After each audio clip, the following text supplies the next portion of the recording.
네, 우리 좌우에 앞에 계신 분들과 이렇게 인사하겠습니다. 잘 오셨습니다. 네, 우리 한 번 더 이렇게 격려했으면 좋겠습니다. 성령 안에 기도합시다. 아멘. 네, 김난주 목사님께서 쓰신 책 중에 기도 마스터라는 책이 있어요. 그 책의 한 내용입니다. 이 세상의 모든 동물은 자신을 보호할 수 있는 신체적인 조건을 갖추었습니다. 사자에게는 큰 앞발과 날카로운 이빨이 있습니다. 얼룩말은 그런 것은 없지만 빨리 도망갈 수 있는 강한 다리와 화가 나면 힘껏 걷어찰 수 있는 강력한 뒷발이 있습니다. 새는 날 수 있는 날개가 있고 카멜레온은 적으로부터 자신을 은폐하는 보호색을 만들 수 있습니다. 또 스컹크는 악취로 자신을 보호합니다. 그러나 양에게는 아무것도 없습니다. 뿔이 있긴 하지만 사슴이나 염소처럼 상대방을 받아버릴 수 있는 것이 아닙니다. 다리는 짤막하고 살이 쪄서 빨리 도망가지도 못합니다. 이빨은 초식동물의 것이라 다른 동물을 위협할 수도 없습니다. 또 눈은 매우 나빠서 길을 잃어버리기 쉽습니다. 이 모든 것을 통해서 우리가 알게 되는 것은 이것입니다. 양은 그들을 돌보는 사람 없이는 살 수 없는 존재이다. 성경은 많은 곳에서 우리를 양에 비유하죠. 예레미야 50장 6절 말씀에 보면 내 백성은 잃어버린 양떼로다. 또한 예수님은 요한복음 10장 27절에서 이렇게 말씀하시죠. 내 양은 내 음성을 들으며 나는 그들을 알며 그들은 나를 따르느니라. 이렇게 성경이 우리를 양에 비유하는 이유가 있습니다. 우리 또한 목자 없이는 살 수 없는 존재라는 것을 강조하기 위해서이죠. 그렇게 양인 우리는 목자 되시는 하나님께 의존되어 있어야만 합니다. 바로 그 의존의 표현이 기도라는 것이죠. 우리는 기도를 통해 하나님께 의존되어 우리를 돌보시는 하나님의 능력을 입게 되는 것입니다. 그러므로 반대로 기도하지 않는다는 것은 하나님을 의존하지 않는다는 교만한 영적 상태를 보여주는 것이죠. 요즘 우리 성도님들의 기도 생활은 어떠신가요? 기도 생활은 우리의 신앙을 점검하는 좋은 리트머스 종이가 될 수 있습니다. 리트머스 종이를 통해 그 용액이 산성인지 알칼리성인지를 구분할 수 있듯이 기도 생활 또한 우리가 하나님께 의존되어 있는지 아니면 그렇지 않은지를 알 수 있게 된다는 것이죠. 오늘 본문에서도 바울은 하나님의 전신갑주를 설명하고 맨 마지막 부분에 에베소 교회 성도들에게 기도를 당부하고 있습니다. 이 말이 무엇입니까? 어떤 학자에 의하면 이것은 하나님의 전신갑주를 설명하는 단락의 시작 부분인 에베소서 6장 10절과 연결하여서 이렇게 설명한다고 합니다. 끝으로 너희가 주 안에서와 그 힘의 능력으로 강건하여 지고, 여기서 그리스도인들이 영적으로 능력 있는 삶을 사는 비결을 바울은 기도로 결론 짓고 기도로 연결하고 있다는 것이죠. 다시 말해서 기도가 하나님의 전신갑주의 또 다른 하나의 장비가 되는 것이 아니라 기도는 하나님의 전신갑주를 입고 영적 싸움을 임하는 모든 그리스도인들의 능력의 근원이고 원천이라는 것입니다. 따라서 우리가 전신갑주를 입고 영적 싸움에 임할 때 반드시 병행해야 되는 것이 있는데 그것이 무엇입니까? 기도라는 것이죠. 기도 없이 전신갑주를 입고 싸움에 임하는 것은 아이성 앞에서 패배를 경험한 이스라엘 백성들과 똑같은 상태라는 거예요. 이스라엘 백성들이 아이성에서 패배한 이유가 무엇입니까? 교만 때문 아닙니까? 교만은 다른 것이 아니에요. 기도하지 않는 게 교만입니다. 여호수아 7장 2절부터 5절까지의 내용을 보면 이렇습니다. 여호수아가 여리고에서 사람을 베델 동쪽 베다인 곁에 있는 아이로 보내며 그들에게 말하여 이르되 올라가서 그 땅을 정탐하라 하매 그 사람들이 올라가서 아이를 정탐하고 여호수아에게로 돌아와 그에게 이르되 백성을 다 올라가게 하지 말고 이 3,000명만 올라가서 아이를 치게 하소서. 그들은 소수이니 모든 백성을 그리로 보내어 수고롭게 하지 마소서 하므로 백성 중 3,000명쯤 그리로 올라가 아이 사람 앞에서 도망하니 아이 사람이 그들을 36명쯤 쳐 죽이고 성문 앞에서부터 스바림까지 쫓아가 내려가는 비탈에서 쳤으므로 백성의 마음이 녹아 물같이 된지라. 여호수아 6장에서 이스라엘 백성들은 가나안의 첫 성인 난공불락의 성 여리고성을 함락시키죠. 도저히 자신들의 힘으로는 할 수 없는 승리였기에 그 감격은 이루 말할 수 없었어요. 이스라엘 백성들이 이런 승리를 경험할 수 있었던 것은 다른 것이 아닙니다. 바로 이 이유 때문이었어요. 여호수아 6장 2절 말씀에 보면 여호와께서 여호수아에게 이르시되 보라 내가 여리고와 그 왕과 용사들을 내 손에 넘겨 주었으니, 이스라엘 백성들이 도저히 자신들의 힘으로는 불가능한 여리고성 앞에서는 무엇에 귀를 기울였어요? 여호와께서 이르시되라는 그 은혜를 사모하는 자리에 있었다는 것이죠. 이 이르시되가 없으면 단 한 걸음도 여리고성을 향해 나아가지 않았습니다. 아이성 앞에 서 있는 이스라엘 백성들의 모습은 전혀 다르죠. 바로 이르시되의 은혜가 없는데도 그들은 그 아이성 앞으로 전진하는 모습을 보게 됩니다. 이르시되의 은혜를 구하지 않은 상태로 말이죠. 여리고성이 함락되었으니 아이성 또한 함락될 것이라고 착각한 것입니다. 여기서 이스라엘 백성들이 잘못 생각한 점이 이것입니다. 여리고성은 하나님의 능력으로 함락된 것이지 이스라엘이 잘해서 함락된 것이 아닌데 그들은 본인들이 잘해서 함락된 것이라고 착각한 것이죠. 그런데 이스라엘 백성들은 그 승리의 주어를 하나님이 아닌 자신들로 바꾸어 버린 그 순간에 그들은 패배를 경험하게 된 것입니다. 패배를 경험하고 나서야 그제서야 이스라엘 백성들이 하는 행동이 무엇입니까? 여호수아 7장 6절 말씀에 여호수아가 옷을 찢고 이스라엘 백성들과 함께 여호와의 궤 앞에서 땅에 엎드려, 이렇게 하나님 앞에서 그제서야 기도를 회복하자 그들에게 무엇이 임합니까? 여호수아 7장 10절 말씀을 우리 같이 읽어보겠습니다. 여호와께서 여호수아에게 이르시되 일어나라, 어찌하여 이렇게 엎드렸느냐. 이제서야 기도가 회복되자 무슨 은혜가 회복되고 있어요? 여호와께서 이르시되라는 은혜가 회복되는 것을 볼 수 있습니다. 이와 같이 기도는 이 이르시되의 은혜를 사모하는 성도들이 하는 믿음의 행위인 거예요. 다시 말해서 기도의 회복은 이르시되의 회복으로 연결되어진다는 것이죠. 기도가 살아있는 성도는 이르시되의 은혜가 임합니다. 이르시되의 은혜가 임한 성도는 영적 전투에서 승리하게 된다는 것이죠. 바로 이것이 기도의 능력이라는 것이에요. 바로 이것이 바울이 말하는 영적 승리의 비결이라는 것이죠. 저와 성도님들의 능력의 근원, 그 원천은 다른 것에 있는 것이 아니라 바로 이 이르시되의 은혜가 우리에게 있으면 우리는 승리하고, 이 이르시되의 은혜가 우리 가운데 없으면 우리는 패배한다는 것이죠. 그러므로 우리의 기도가 살아있어야 합니다. 자, 그러면 어떻게 우리의 기도가 살아있을 수 있을까요? 그 첫 번째로 오늘 본문에 보면 성령 안에서 기도해야 한다고 해요. 자, 본문 18절 말씀에서 바울은 이렇게 권면을 시작하죠. 모든 기도와 간구를 하되 성령 안에서 기도하고 이를 위하여 깨어 구하기를 항상 힘쓰며. 자, 바울이 말하는 모든 기도와 간구라는 것은 기도의 종류를 얘기합니다. 그런데 기도의 종류 앞에 모든이라는 단어를 붙였죠. 이것은 무엇을 말해주냐면 모든 기도의 종류를 다 말하는 거예요.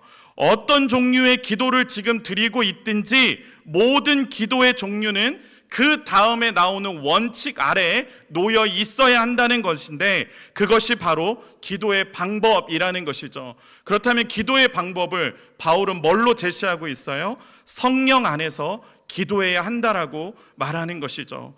이것은 지금 바울의 상황과 매우 직결되어 있습니다. 바울은 에베소서를 기록할 당시 감옥에 갇혀 있는 상황이었어요. 그렇게 많은 사람들은 바울의 최우선적인 기도 제목이 바로 바울이 하나님의 도우심으로 무죄를 선고받아서 감옥에서 하루속히 나오는 것이라고 생각할 수 있었어요. 그것이 바울을 위한 자신들이 해야 할 최우선적인 기도 제목이라고 생각했을 것입니다. 그런데 지금 바울은 그것을 차단하고 있는 거예요. 지금 자신을 구출하기 위한 기도가 성령 안에서의 기도가 아니라는 것이죠. 성령 안에서의 기도는 바울 자신을 넘어 이 세상을 구원하시기를 원하시는 하나님의 구속의 계획에 맞닿아 있는 기도를 말하는 것입니다. 바울이 그래서 19절과 20절에서 그의 논리를 이렇게 펼치는 것 아닙니까? 또 나를 위하여 구할 것은 내게 말씀을 주사 나로 입을 열어 복음의 비밀을 담대히 알리게 하옵소서 할 것이니 이 일을 위하여 내가 쇠사슬에 매인 사신이 된 것은 나로 이 일에 당연히 할 말을 담대히 하게 하려 하심이라. 바울이 지금 자신을 위해 구출해 달라고 기도하라고 지금 당부하고 있습니까? 아니죠. 도리어 자신의 매임을 통해 복음의 비밀이 담대히 선포되어지기를 당부하지 않습니까? 그래서 자신의 입술을 통해 복음이 전해질 때 성령의 역사가 나타나기를 위해서 기도할 것을 당부하고 있지 않나요? 성령 안에서의 기도는 성도들이 성령 하나님의 도우심 속에서 하나님의 뜻이 하늘에서 이루어진 것처럼 이 땅에서도 이루어지기를 위하여 기도하는 것을 말하는 것입니다. 나라는 차원에서 머물기를 좋아하는 것이 바로 저와 성도님들입니다. 그러나 성령께서는 바로 나의 차원을 넘어 이제는 하나님의 뜻이라는 더 높은 차원으로 이동시키는 바로 그 일을 하시는 분이 성령님이라는 것이죠. 예수님의 기도 생활을 한번 보겠습니다. 예수님은 기도를 통해 날마다 자신을 튜닝하셨어요. 이것을 잘 보여주는 것이 두 개의 사건이 있습니다. 하나는 오병이어의 사건이고 다른 하나는 십자가 앞에서 기도를 드렸던 겟셋마네 동산에서의 기도입니다. 오병이어 사건은 물고기 2마리와 보리떡 5개로 장정만 5,000명을 먹인 사건이죠. 문제는 이 사건 이후에 일어난 사람들의 반응입니다. 요한복음 6장 15절 말씀에 보니까 그러므로 예수께서 그들이 와서 자기를 억지로 붙들어 임금으로 삼으려는 줄 아시고 다시 혼자 어디로 가셨어요? 산으로 떠나가시니라. 예수님은 급히 그 자리를 떠나셨어요. 얼마나 그 자리가 우리가 보기에는 좋은 자리입니까? 모든 사람이 예수님밖에 없다라고 칭송하고 세상에는 이런 자가 지금 어디 있냐고 하면서 예수님을 칭찬하고 높이는 자리 아니었습니까? 그런 좋은 자리에 지금 예수님은 급히 떠나가는 것을 볼 수 있어요. 심지어는요, 제자들에게도 따라오지 말라고 말씀하셨어요. 혼자서 따로 제자들을 떠나 산에 올라가셨습니다.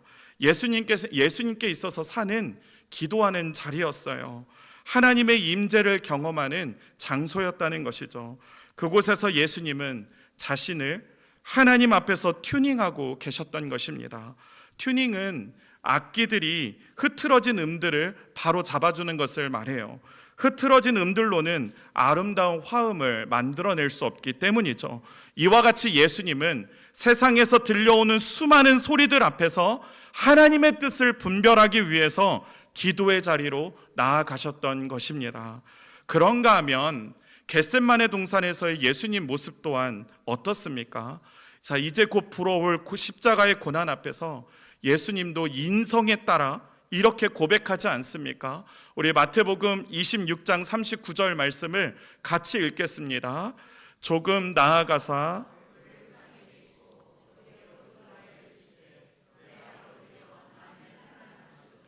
이 잔을 내게서 지나가게 하옵소서. 얼마나 솔직한 기도입니까? 사실 저는 이 부분에서 이런 생각을 가질 때가 있었어요. 만약 이 기도가 여기서 끝났다면 인류는 어떻게 되었을까? 예수님께서 자신의 목숨은 구했을지는 모르지만 십자가를 지지 않으므로 우리 인류는 어떻게 되었을까? 뻔하지 않습니까? 창세기 3장 이후의 운명은 바뀌지 않았을 거예요.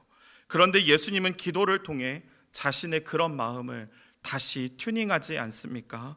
마태복음 26장 42절 말씀에 다시 두 번째 나아가 기도하여 이르시되 내 아버지여, 만일 내가 마시지 않고는 이 잔이 내게서 지나갈 수 없거든 아버지의 원대로 되기를 원하나이다 하시고, 우리는 예수님의 모습을 통해서 성령 안에서의 기도가 무엇인지를 깨닫게 됩니다. 나의 뜻이 죽고 하나님의 뜻이 살아나는 것, 그것이 바로 성령 안에서의 기도입니다. 나라는 차원을 넘어 하나님의 뜻이라는 차원으로 옮겨지는 것, 그것이 성령 안에서의 기도라는 것이죠. 그럴 때 우리 안에 어떤 역사가 일어나는 줄 아십니까? 마태복음 6장 33절 말씀에 이렇습니다. 그런즉 너희는 먼저 그의 나라와 그의 의를 구하라. 그리하면 이 모든 것을 너희에게 더하시리라. 할렐루야. 오늘도 이 성령 안에서 기도함으로 우리의 삶마저 붙드시는 하나님의 능력을 경험하는 저와 성도님들이 될 수 있기를 주님의 이름으로 축복합니다. 우리의 기도가 살아있으려면 어떻게 해야 합니까? 두 번째로 기도의 지경이 나를 넘어 우리를 향해야 합니다. 본문 18절의 하반절 말씀에서 바울은 이렇게 말해요. 여러 성도를 위하여 뭐 하라고요? 구하라. 여러 성도를 위하여 기도하라. 여기에서 성령은 어떤 분이신지를 우리는 알게 됩니다. 성령은 연합의 영이에요. 에베소서에서 나타나는 성령은 성도와 성도 사이를 친밀하게 연결해주는 영이십니다. 다시 말해서 성령은 성도와 성도가 그리스도 안에서 한 지체가 되게 하시는 영이라는 것이죠. 그래서 에베소서 2장 22절 말씀에 보면 너희도 성령 안에서 하나님이 거하실 처소가 되기 위하여 그리스도 예수 안에서 함께 지어져 가느니라. 에베소서 4장 3절 말씀은 어떻습니까? 평안에 매는 줄로 성령이 하나 되게 하신 것을 뭐 하라고요? 힘써 지키라. 따라서 성령 안에 있는 성도의 온전한 모습이 무엇이냐? 바로 지체의식이 살아있는 것이에요. 이 지체의식이 살아있다는 증거가 또한 무엇입니까? 성도가 성도를 위하여 기도하는 바로 중보의 기도가 살아있을 때 이것이 바로 살아있다라는 증거라는 것이죠. 이것이 서로가 서로를 위해 기도할 때 하나님의 사랑으로 붙들어 주시는 영적 행위이기 때문이죠. 우리 교회 예배당을 들어오면 가장 먼저 보이는 글귀가 무엇입니까? 뒤에 적혀 있죠. 하나님은 뭐라고요? 사랑이시라. 요한일서 4장 8절의 말씀이에요. 하나님은 사랑이시라. 이 문장을 볼 때마다 얼마나 은혜로운지 모릅니다. 그런데 사실요, 이 구절의 전체 문장을 보면 우리에게 부담이 일어나요. 요한일서 4장 8절은 이렇거든요. 사랑하지 아니하는 자는 하나님을 알지 못하나니 이는 하나님은 사랑이심이라. 이것을 좀 더 원어를 살려서 다시 번역해 보면 이렇습니다. 사랑하지 않는 그 사람은 하나님을 모르는 사람입니다. 하나님은 사랑이시기 때문이죠. 성도가 서로 사랑할 때, 성도가 서로를 위해 기도할 때 그 안에 하나님의 사랑이 실현된다는 것이죠. 저는 이것을 몇 개월 전에 저희 교회에서 매주 월요일이면 오후 2시에 5층 소예벨에서 모이는 한나 기도회를 통해 느꼈던 적이 있어요. 한나 기도회 인도를 부탁받게 되어 그 자리에 가게 되었어요. 기도회가 시작되고 한나 기도회를 위해 제작된 기도 책자를 따라 기도회를 인도하기 시작했습니다. 그러던 중 제 눈에 들어온 부분이 있었어요. 그 부분은 한나 기도회가 처음 시작되려는 시점에 교역자들의 기도 제목을 묻고 받으셨던 적이 있어요. 저는 다른 교역자분들이 얼만큼의 기도 제목을 내놓았는지 몰랐어요. 그런데 그날 제가 기도 책자를 통해 본 저의 부분을 보고 제가 너무나 놀랐어요. 왜냐하면 다른 교역자들의 2배 이상이 되는 분량의 기도 제목을 제가 내놓았더라고요. 그래서 그것을 보니까 저는 사실 그렇게 기도 제목을 많이 내놓은 이유가 저의 부족한 부분들이 우리 권사님들의 기도를 통해서 하나님의 은혜가 간절히 임하기를 원하는 마음에 내놓은 것뿐인데, 그 책자를 보자마자 다른 게 아니라 제가 권사님들과 우리 성도님들을 얼마나 힘들게 하는 교역자인지 제 자신을 다시 돌아보게 되었어요. 그런데 사실 이 부분이 왜 제게 은혜가 되었냐면 아무도 제게 그것을 가지고 아무런 말씀을 하지 않았다는 거예요. 목사님 왜 이렇게 길게 기도 제목을 주셨습니까? 라고 아무도 얘기를 해주시지 않고 한나기도회가 조직되고 기도 제목을 받은 후 우리 권사님들은, 우리 성도님들은 그렇게 긴 기도 제목마저도 불구하고 저를 위해서 지금까지 기도해 주셨다는 것이 제 마음에 얼마나 큰 위로로 은혜로 다가왔는지 모릅니다. 저는 정말 우리 성도님들이 더 많이 한나 기도에 들어가셔서 더 많이 기도해 주셨으면 좋겠습니다. 할렐루야. 한나 기도회 뿐입니까? 우리 교회에는 정말 많은 기도의 모임들이 있어요. 5층에는요 중보기도실이 있어요. 그 중보기도실 앞에 벗겨진 신발을 볼 때면 저는 정말 그 신발을 닦아드리고 싶을 정도예요. 매일 오전 10시면 새벽 예배 영상을 다시 본당에서 틀어놓고 10시 기도회로 모여 각자의 자리에서 얼마나 열심히 기도하는지요. 요즘은 또 새생명 전도축제를 위해서 10월 21일까지 40일 릴레이 작전 기도를 하고 있기에 우리 성도님들이 삶의 전선에서 기도의 전선으로 날마다 오시는 모습을 보면 감격 그 자체입니다. 이 모든 것이 우리에게 무엇을 보여주고 있는 것입니까? 하나님의 사랑을 나타내는 영적 행위가 우리 교회 안에 충만하다라는 증거라는 것이죠. 이 기도의 연합 안에 성령의 임재가 있는 것입니다. 이 기도의 합주가 많아지면 많아질수록 우리 교회는 더욱 사랑으로 뜨거워지게 된다는 것이죠. 오늘 이 금요 기도회는 어떻습니까? 한 주의 스트레스를 모두 말려보기에 가장 좋은 날이 바로 금요일 저녁 아닙니까? 그래서 세상 사람들은 금요일은 금방 마시고 또 마시는 날이라고 해서 불금이라고 불러요. 이런 시간에 우리 성도님들은 하나님 앞에 나와서 말씀을 붙잡고 우리의 가정을 위해, 한국 교회를 위해, 또한 이 나라와 민족을 위해, 북한과 세계 선교를 위해, 그리고 우리 교회의 어려운 지체들을 위해 기도하고 계시지 않습니까? 왜 우리는 이렇게 자꾸 모여서 매주마다 모여서 이렇게 기도하는 걸까요? 그것이 바로 하나님이 기뻐하시는 영적 연합의 모습이 이것이기 때문입니다. 스코틀랜드의 종교개혁자 존 낙스는 이렇게 말했어요. 기도하는 한 사람이 기도하지 않는 한 민족보다 강하다. 그런데 지금 이 자리에 얼마나 많은 성도님들이 지금 앉아 계십니까? 그렇게 우리가 이 자리에서 기도할 때 하나님의 큰 역사가 일어날 줄로 믿습니다. 우리가 기도할 때 악한 영은 결박되고 하나님의 성령의 역사가 나타날 줄 믿습니다. 성령은 연합의 영이에요. 성도가 연합하여 기도하는 자리에는 반드시 성령께서 임재하여 계시기 때문이죠. 이 믿음을 통해 오늘도 하나님의 임재 가운데 영적 승리를 경험하는 저와 성도님들이 될 수 있기를 주님의 이름으로 축복합니다.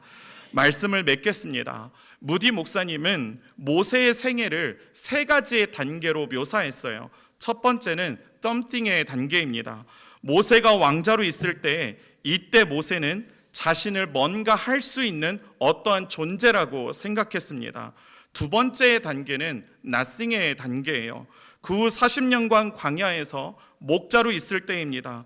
광야에서 살면서 자기 자신이 아무것도 아닌 부족한 종이라는 것을 깨닫게 되죠. 썸씽의 자리에서 나싱의 자리로 옮겨지게 된 것입니다. 마지막 세 번째는 에브리싱의 단계로 그의 인생의 절정기를 맞이합니다. 이때 모세는 아무것도 아닌 자라 할지라도 전능하신 하나님이 자신을 들어 사용하실 때 모든 것을 할 수 있다는 것을 깨닫게 되죠. 그렇습니다. 우리도 예수님을 모를 때는 이 세상에서 무엇인가 할 수 있는 대단한 사람으로 여겼어요. 교만 그 자체였죠. 하지만 우리가 예수님을 만나고 우리가 죄인임을 깨달았을 때 우리의 모든 삶이 하나님의 은혜였음을 깨닫게 됩니다. 우리는 아무것도 아니라는 나싱의 자리로 옮겨지고 그 자리에서 이제는 하나님의 능력을 경험하는 에브리싱의 자리로 가는 사람으로 바뀌어버리게 된 것이죠. 이 나싱을 인정하는 자리가 바로 기도의 자리인 것입니다. 하나님께 전적으로 의존되는 자리가 기도의 자리라는 것이죠. 그럴 때 그 기도의 자리는 하나님의 능력을 경험하는 에브리싱, 그 모든 것이 되는 자리가 되는 것입니다. 그러므로 우리는 모든 것 위에 기도를 더해야 합니다. 기도를 통해 나싱의 자리에서 에브리싱의 자리를 경험하는 저와 성도님들이 될 수 있기를 주님의 이름으로 축복합니다.